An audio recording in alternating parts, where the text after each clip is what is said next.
Eh bien bonjour à tous, alors aujourd'hui triple review et on va commencer tout de suite avec Shazam que je viens à peine de terminer, comme vous pouvez le voir le générique il est encore en cours. Alors à chaud, ouais non j'ai pas accroché, j'ai pas accroché à Shazam du tout. Il est pas nul mais je sais pas, il manque un truc, il est trop enfantin. Alors après c'est sûr que le super-héros étant un enfant au départ, ça aide pas. Mais non, je sais pas, il a manqué d'entrain, j'ai pas eu d'accroche, je me suis pas attaché au personnage, rien du tout, ni à... Donc ouais, très déçu, je vais mettre 4 parce que il est pas nul hein, mais voilà, j'ai pas accroché, ça m'a pas plu, ça m'a diverti, je vais pas mentir, je vais peut-être mettre 5, je sais pas, mais voilà, 4 ou 5. J'ai pas accroché du tout hein. Bon ben voilà.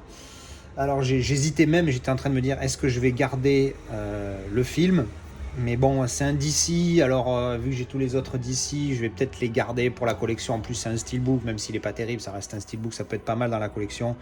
Puis je pense pas le revendre cher, donc voilà, je sais pas.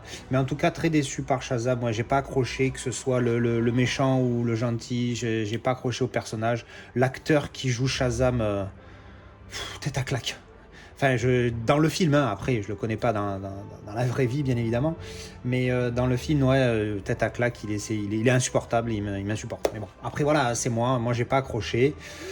Mais bon, il peut se tenter, il peut se tenter. Voilà, il peut se tenter, ça fait partie du DC Universe. Moi, le DC Universe, je connais que les films, hein, je regarde pas les comics, tout ça, donc je peux pas trop, je suis pas un expert dedans. Mais bon, j'ai pas accroché sur ce film-là, en tout cas. Ensuite, on va parler de, donc comme je vous l'ai dit, c'était un 4K Dolby Vision.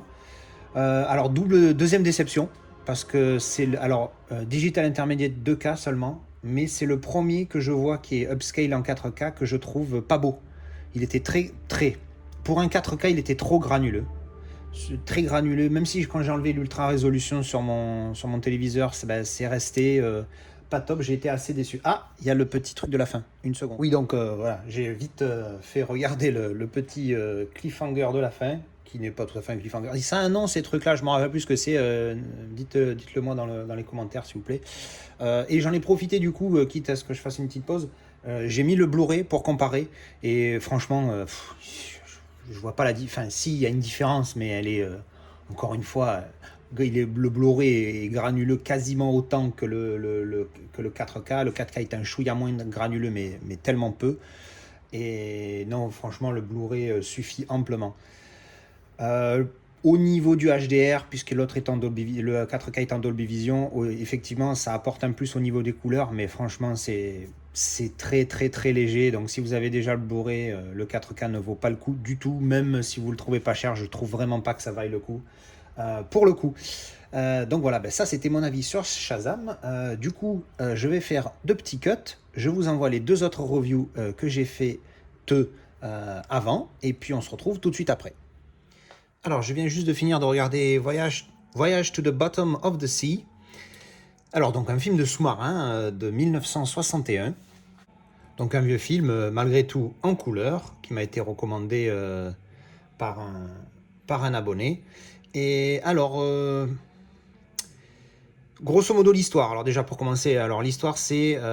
apparemment, il y a la ceinture de Van Allen qui pète, et il y a un anneau de chaleur qui encercle la Terre et qui va la faire chauffer jusqu'à son implosion. Et du coup, il y a des scientifiques qui se battent pour savoir quelle est la meilleure solution. Est-ce qu'il faut attendre que ça atteigne une certaine température et ça va s'arrêter de soi-même, ou alors il y a une autre alternative qui est de lancer un missile. Alors je sais plus s'il est nucléaire ou pas dans le film, mais bon bref, de lancer un missile qui va faire une réaction qui va détruire cette ceinture, cet anneau de feu qui entoure la planète, pour donc sauver la planète. Hein. C'est quand même pas rien comme mission. Et donc du coup, c'est les péripéties de ce sous-marin qui est censé lancer le missile tel jour à telle heure et d'une telle position pour que ça aille au point opportun. Donc l'idée est pas trop mal. Alors après, c'est ultra inspiré de 20 milieux sous les mers. Alors quand je dis ça, c'est que c'est pas du tout la même histoire, mais bon, il y a une bataille contre un calamar géant, à un moment donné, tu te dis, putain, mais c'est copier-coller de 20 milieux sous les mers. Il y a le calamar qui revient vers un autre calamar qui revient vers la fin du film où il se fait électrocuté pour le faire lâcher prise du sous-marin. Donc évidemment encore un copier-coller de 20 milieux sous les mers. Bon, en même temps, film de 61, 20 milieux sous les mers c'est de 1954, donc c'est dans la même période, hein, 7 ans plus tard seulement. Et bon, voilà, c'est inspiré fortement, mais l'histoire est quand même différente. Donc bon, là on voit ici, hein, je sais pas si on voit bien sur l'image, parce que voilà, là la fameuse ceinture de Van Allen qui entoure la planète et les flammes partout dans le truc, dans les villes. Après, bon, voilà, film de 61, il ne faut pas s'attendre à de grands effets spéciaux. Par contre, comparé encore une fois à 20 milieux sous les mers, qui est donc 7 ans plus vieux, c'est assez mal fait quand même, hein. Genre le sous-marin, bon déjà il est un peu funky, hein. Alors on le voit là, il y a des vitres sur l'avant du sous-marin, bon pourquoi pas. Et puis surtout à l'arrière, sa propulsion, bon, ça fait des petites bubules, on dirait qu'il y a quelqu'un qui souffle dans l'eau, donc ça aussi c'est un peu mal fait. Plein de trucs qui sont mal faits, alors c'est clair qu'au début je me dis oui bon c'est mal fait, calme-toi, c'est de 61. Mais après je me rappelle, j'ai vu Destination Tokyo, j'ai vu 20 milieux sous les mers qui sont de la même période, je me dis c'était quand même bien mieux fait. Donc bon, pas top là-dessus, mais voilà, ça reste quand même un vieux film, donc on va pas trop en demander. Globalement, je suis un peu déçu parce que il est pas top, mais c'est pas nul. Je vais le garder ça, avec, je sais plus comment il s'appelle, Black Sea. Avec Black Sea, ça sera les deux plus mauvais films de sous-marins que j'aurais vus, donc je vais lui mettre 5 sur 10, tout comme Black Sea d'ailleurs. Et voilà, donc bon, c'était intéressant à voir pour sa culture cinématographique. Je vais le garder parce que bon, ben voilà, maintenant je l'ai pas payé cher. Oui, c'est un Blu-ray, je l'ai en Blu-ray. La qualité du film ben, était correcte, hein, pour un film de 61. C'était voilà, un petit peu granuleux, mais rien de bien méchant. Et pour voilà, encore une fois, un film de 1961, c'était très très correct. Voilà, donc ça c'était ma review de Voyage to the Bottom of the Sea. Alors, je viens juste de finir Super 8 de Abraham et produit par Spielberg, comme vous pouvez le voir sur la jaquette. Franchement, c'est pas mal, je me suis bien régalé, c'était un film bien sympathique. Alors, pas un film historique, mais c'est un bon film, ça va être un 7 sur 10 pour moi. Grosso modo, l'histoire, c'est une bande de jeunes. C'est une bande de jeunes, on se fend la gueule. Non, c'est pas ça. C'est une bande de jeunes qui veulent, des ados, hein, qui veulent créer un film, se filmer leur propre film. Et en fait, ils sont témoins d'un grave accident ferroviaire où il y a un train qui s'éclate dans tous les sens et tout. Et après cet accident, il se passe des choses un petit peu paranormales, anormales d'une certaine façon.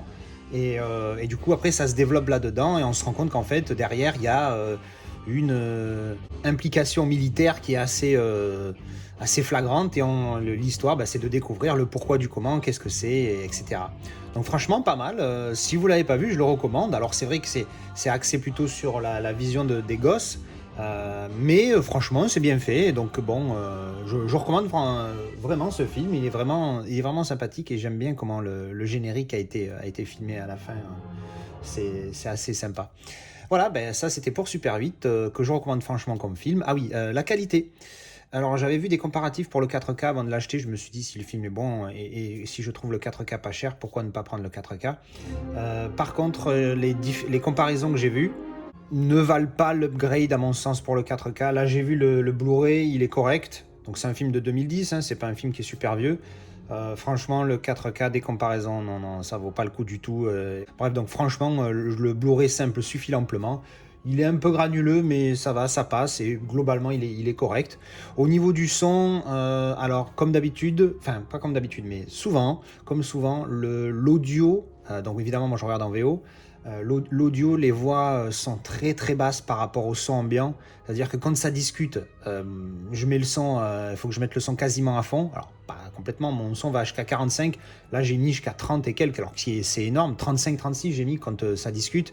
Alors que d'habitude, un film normal, je tourne entre 20 et 25. Et par contre, à 35, dès qu'il y a une action, genre l'accident de train au début du film, ah ben là, j'avais les murs qui tremblaient, le subwoofer, il faisait des sauts sur lui-même. Enfin bref, c'était la folie. Donc ouais, au niveau le mixage du son, des voix et du reste, c'est pas top, mais en dehors de ça, c'est pas mal. Encore une fois, quand il y a des grosses scènes d'action, enfin d'action où il y a beaucoup d'explosions, tout ça, ça pète bien, mais voilà, au niveau du mixage, ça aurait pu être un petit peu mieux, surtout au niveau des voix. Mais sinon, pas mal. Niveau qualité, j'en ai parlé. Et du coup, bah écoutez, voilà, c'était ma petite review sur Super 8. Et donc voilà, c'était mon triple avis du jour. Voyage to the Bottom of the Sea, Shazam et Super 8. Donc j'espère que ça vous a plu. N'hésitez pas à me dire ce que vous avez pensé des films. J'aime bien avoir des avis différents, ce qui peut me faire changer d'avis à moi. Encore une fois, merci pour tout votre soutien et vos commentaires, c'est super cool. Et je me répète encore, mais les liens Telegram et Discord dans la description si ça vous intéresse. Allez, merci et à la prochaine. Ciao, ciao, ciao.